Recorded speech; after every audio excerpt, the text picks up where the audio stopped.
It is very strange indeed how things tend to work themselves out.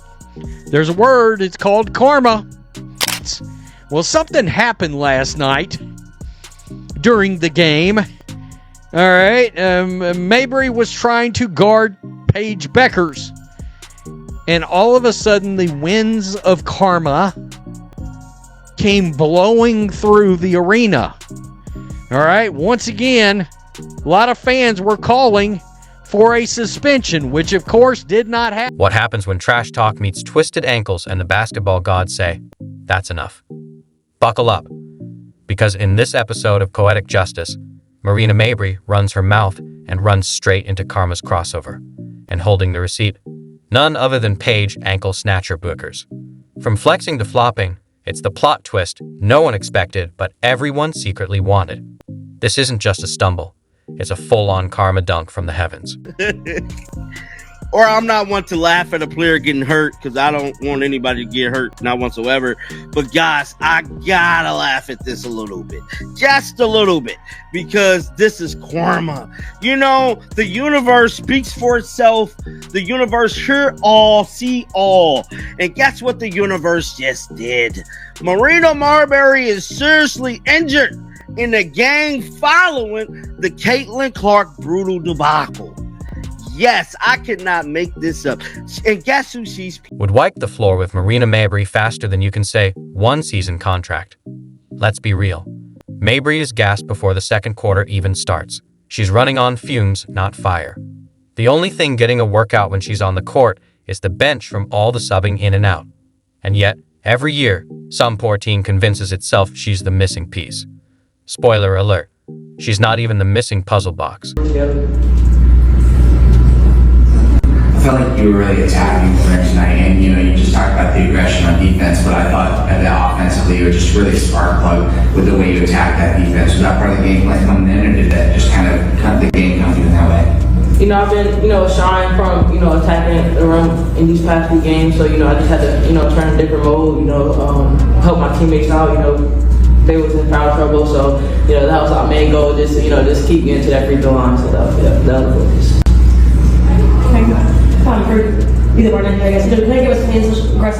This isn't personal. It's just pattern recognition. New season, new jersey, same results. It's like a traveling circus act, only with less coordination and zero standing ovations. The only thing consistent about her game is how inconsistent it is. One night, she might look like a decent rotation player. The next, she's out there like a confused NPC wandering through a VR simulation, trying to remember what a basketball is. Send the rest of the league a message. The WNBA missed an opportunity to take that. By the way, referees completely bleeped that whole thing up. I mean, they effed it up royally, right?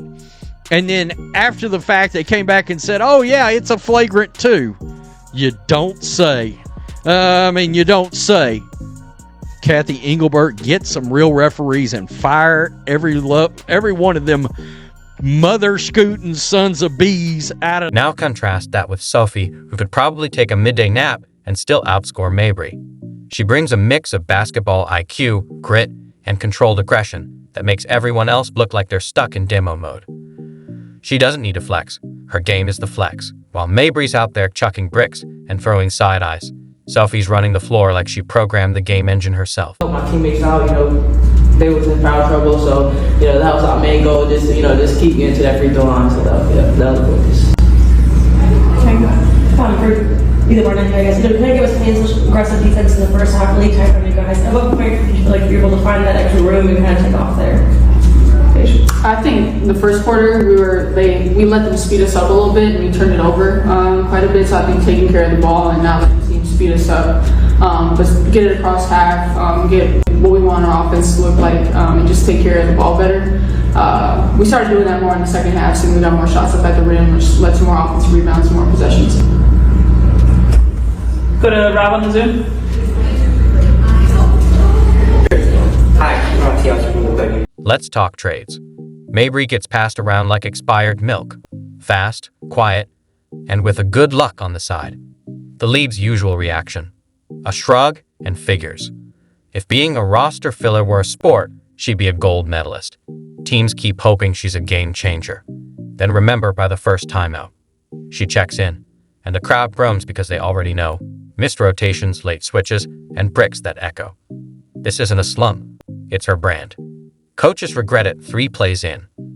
Meanwhile, Sophie's dropping dimes and wrecking offenses like she's on autopilot. You don't even need a box score. You just feel her impact. And we'll start with last night. Paige Bueckers picks up a technical foul, the first of her WNBA career. Congratulations to Paige. And other players seem to be fine with it.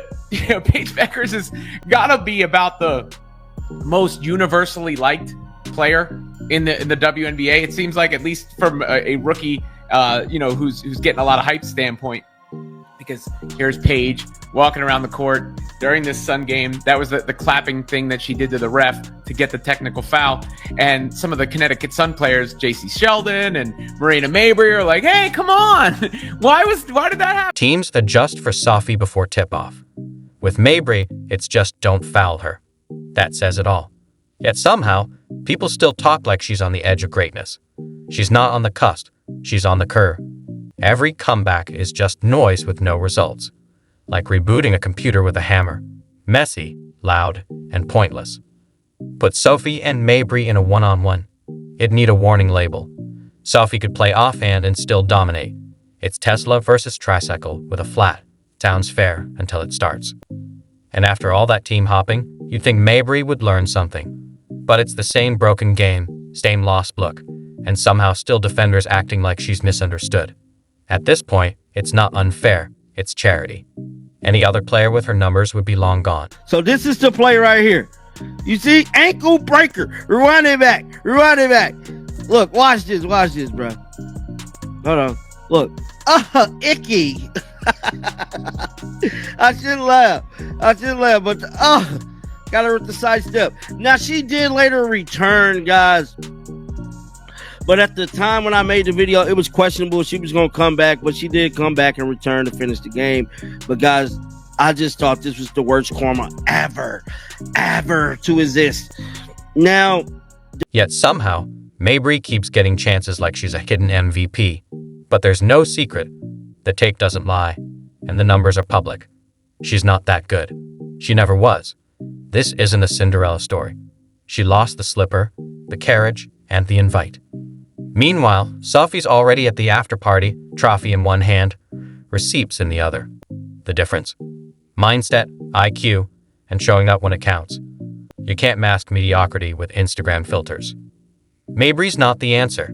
She's not even part of the question. And last night proved it. Paige Bueckers and Sophie ran right through her.